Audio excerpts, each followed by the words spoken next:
Hello everyone and welcome back to my channel. Today we're going to be picking my August TBR, but we're going to be doing it with a random number generator.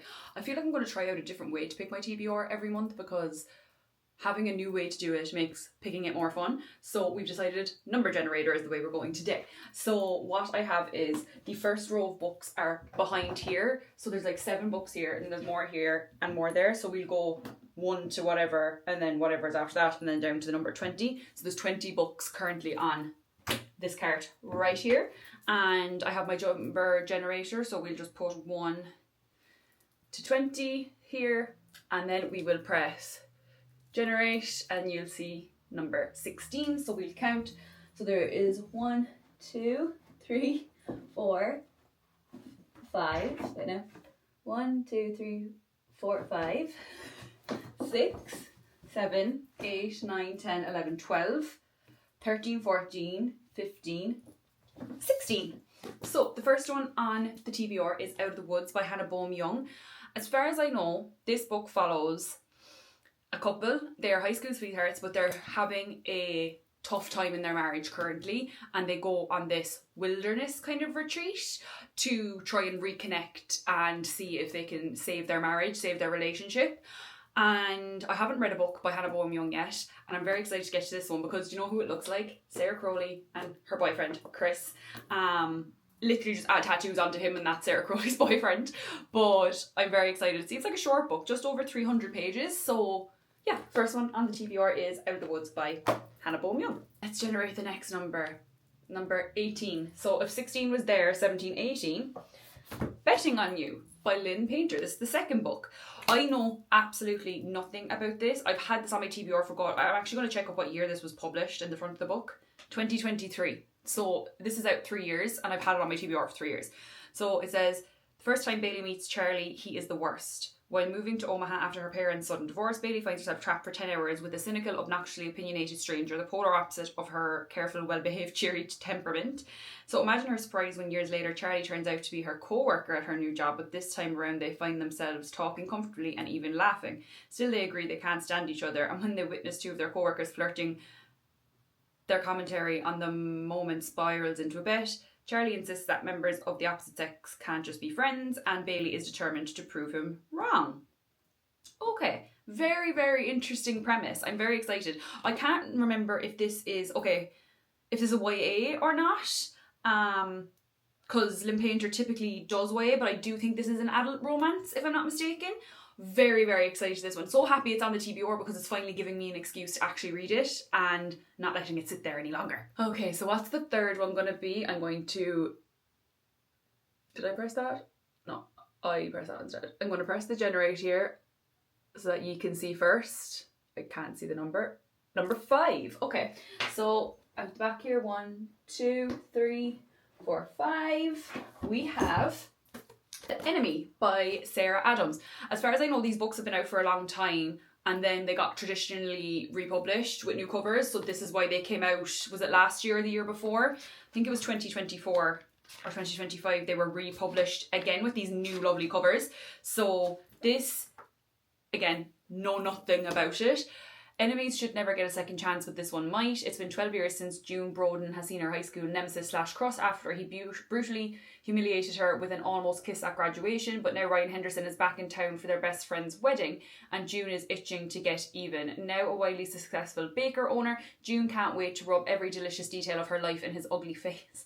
Unfortunately, his face isn't ugly. In fact, Ryan is even sexier and more successful as a 3-star Michelin chef than June could have imagined, and he's got his sights set on her. Ryan's interest can't be anything but a continuation of his high school games, right?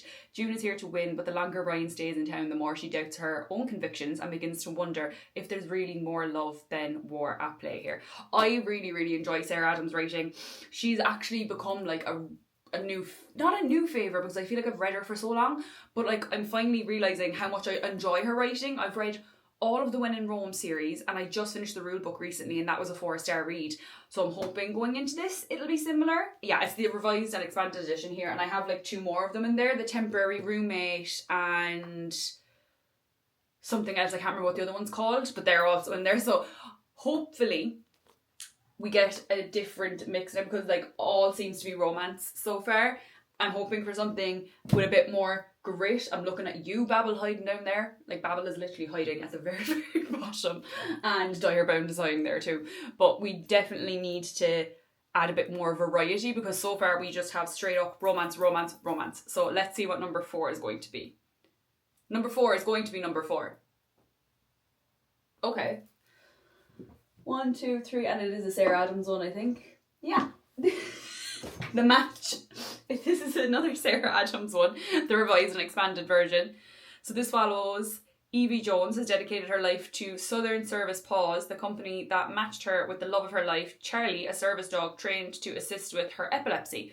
But as the company struggles to make ends meet, it's up to her and her longtime mentor and boss to keep the doors open with the fundraiser of the century. When June meets Jacob Roden...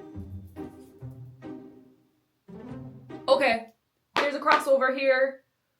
I'm assuming this is June's brother in this book. So when Evie meets Jacob Roden at a client consultation for his daughter, Sam, there are instant sparks, but not the good kind. Still, it doesn't take long for Jacob to be convinced that a service dog and possibly Evie might just be the best thing for his family. As Evie spends more time with Jacob and helps Sam find her perfect match, she starts longing for the loving family she's never had. For Jacob, falling in love with Evie is the last thing he should be doing, but love has a way of finding those who need it most. That's actually very exciting that I'm reading the brother and sister book of each other. So, look, I do need something a bit different, because I'm going to struggle with 4 just straight romance books for the month. So, I'm hoping I have a few left that aren't just romance, mainly like 3 of them, I think, maybe 4, but hopefully one of them gets picked. So we have 4 out of 6, 2 more to go. Number 11. So we have 1, 2, 3, 4, 5, 6, 7, 8, 9, 10, 11. Another romance. Okay, so August is going to be the month of romance by the sounds of it. So this is Naomi and Luca have been pen pals since Naomi and Luca have been pen pals. It's been a week. Naomi and Luca have been pen pals since 5th grade. Well, more like bitter rivals caught in an epic battle of insults and verbal jousting. But what starts as a hilarious chain of hate-filled letters slowly develops into a friendship spanning coasts and years. That is until one day, 12 years later, when the letters suddenly stop. It's been 2 years since Naomi last heard from Luca. 2 years since that letter, the letter that changed everything. But when an envelope shows up out of the blue at her desk at the local news station, Naomi is determined not to let Luca have the final word. That's very exciting. I actually didn't know the premise of it, so that's really interesting. And I'm wondering, there's letters. They have the letters in there. And, I bought this. I have my receipt. I bought this when? the 3rd of April, 2024. That's how long this book has been on the TBR, so you definitely need to get read this month. That's a very interesting premise, and I'm very, very excited about this one. We're going to pick one more, and what do you want to bet? It's going to probably be a romance at this point. So we will generate quickly and see. Number 4. And I'm sure number 4. Okay! 1, 2, 3, 4. It's One Dark Window by Rachel Gillig. This follows Elspeth, and I don't know the rest.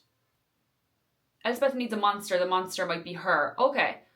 I'm just excited because I think this is like a fantasy / dystopian, and I've heard so many good things about this. I just know it follows Elspeth, and that's it. It's a 2-book series, and I'm very, very excited to get into it. Like, I've literally heard nothing but good things about this book. I've not seen anyone give it a negative review, I don't think, so far. But at least that'll break up the romance that we've got going on this month. So these are the 6 books that we have picked for the month of August. We have romance, pan-romance, pan-romance, pan-romance, pan-romance, and a little bit of fantasy. And I'm sure there's romance in this too, but it's more fantasy-based.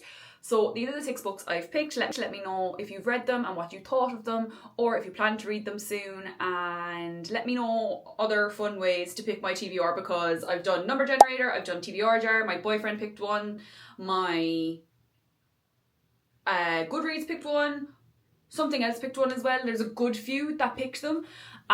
So I'm trying to be creative every month with doing a different one, and then maybe settling on one that I really like. But I think doing it a different way every month is very exciting. So I hope you enjoyed, and I'll talk to you guys in the next one.